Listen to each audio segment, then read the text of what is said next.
ayun, yung eskwelahan, yung gate. So medyo malapit lang. Tapos sa likod nun, yun yung bahay namin.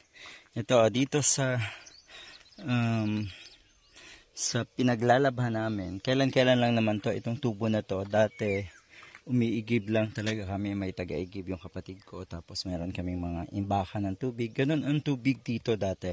Mas maalawa na ngayon kasi malapit-lapit na, tapos ito idediretso na nga namin, itong tubo na to. Kailangan kami ang gumawa ng paraan dahil wala naman ditong, hindi naman siguro masyadong or parang mahirap na umasa lagi sa barangay, halimbawa umasa sa local government, hindi ganoon dito, medyo mahirap.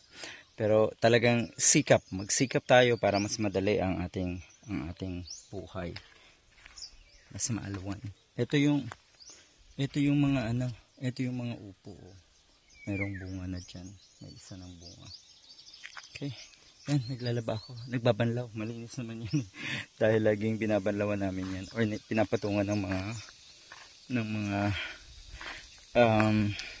nilabhan. Dito pababa, ito, yan yung sentro na ng aming barangay. Nandiyan yung simbahan, naandyan yung basketball court, naandyan na rin syempre yung iba pang facility ng barangay. Tapos dito sa dagat, yan, meron din siyang source of water, yung tinatawag na giwanon. 'Di ba? Pag malapit sa dagat yung bukal, ang tawag doon ay giwanon. Siguro meron din sa inyong giwanon. Yun lang, medyo hindi maayos yung amoy dahil nga malapit sa dagat. At minsan, medyo madumi rin yung tubig dyan. Nung wala pang drilled source of water dito sa amin, talagang dyan kami kumukuha. At ang inumin ay doon sa isang bukal naman na napakalayo mula sa amin. Talagang lalakarin dahil puro lakad ng mga panahon nung kami mga bata. Ngayon, medyo maalwan na, madali na ang buhay.